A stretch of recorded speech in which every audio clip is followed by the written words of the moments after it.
Assalamualaikum warahmatullahi wabarakatuh. Ketemu lagi dengan saya Siti Nur Faizah, NIM E 2019-2118. Di sini saya akan menanggapi tentang ekonomi tertutup tanpa kebijakan pemerintah atau ekonomi dua sektor dari Bapak Dr. Abdul Wadud Nafis selaku dosen ekonomi makro Islam. Pengertian perekonomian dua sektor adalah perekonomian yang terdiri dari sektor rumah tangga dan perusahaan yang merupakan bentuk yang paling sederhana dari analisis makroekonomi mengenai penentuan tingkat kegiatan ekonomi suatu negara. Aliran pendapatan dalam perekonomian dua sektor. Yang pertama ada sektor perusahaan menggunakan faktor-faktor produksi yang dimiliki rumah tangga. Yang kedua, sebagian besar pendapatan diterima rumah tangga akan digunakan untuk konsumsi, yaitu membeli barang dan jasa yang dihasilkan oleh sektor perusahaan. Yang ketiga, sisa pendapatan rumah tangga yang tidak digunakan untuk konsumsi akan ditabung dalam institusi keuangan.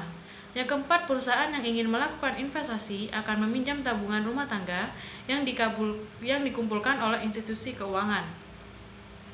Hubungan antara konsumsi dan pendapatan rumah tangga adalah faktor terpenting untuk menentukan tingkat pengeluaran. Seterusnya ada fungsi konsumsi, yaitu suatu fungsi yang menggambarkan sifat hubungan antara tingkat konsumsi rumah tangga dalam perekonomian dengan pendapatan nasional atau pendapatan disposable. Dan seterusnya ada fungsi tabungan, yaitu suatu fungsi yang menunjukkan sifat hubungan antara tingkat tabungan RT dalam perekonomian dengan pendapatan nasional atau pendapatan disposable. Selanjutnya ada investasi dan fungsi investasi. Investasi sering dikenal dengan nama penanaman modal. Investasi merupakan komponen kedua yang menentukan pengeluaran agregal. Investasi, pengeluaran atau pembelanjaan penanam modal atau perusahaan untuk menambah kemampuan memproduksi barang dan jasa yang tersedia dalam perekonomian.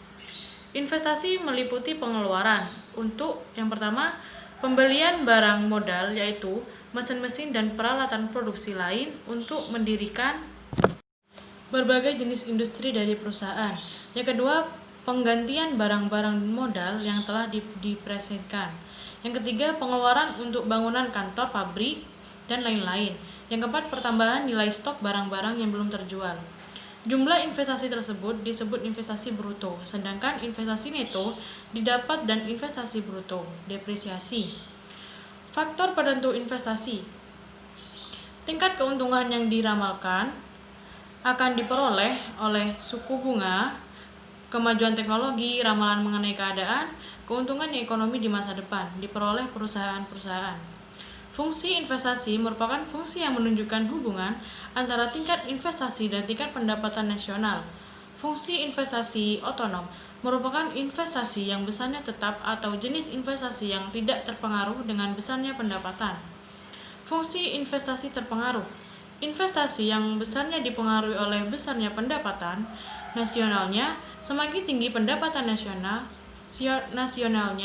semakin tinggi investasinya. Keseimbangan perekonomian negara tercapai apabila pendapatan nasional sama dengan konsumsi dan investasi. Sekian dari saya. Wassalamualaikum warahmatullahi wabarakatuh.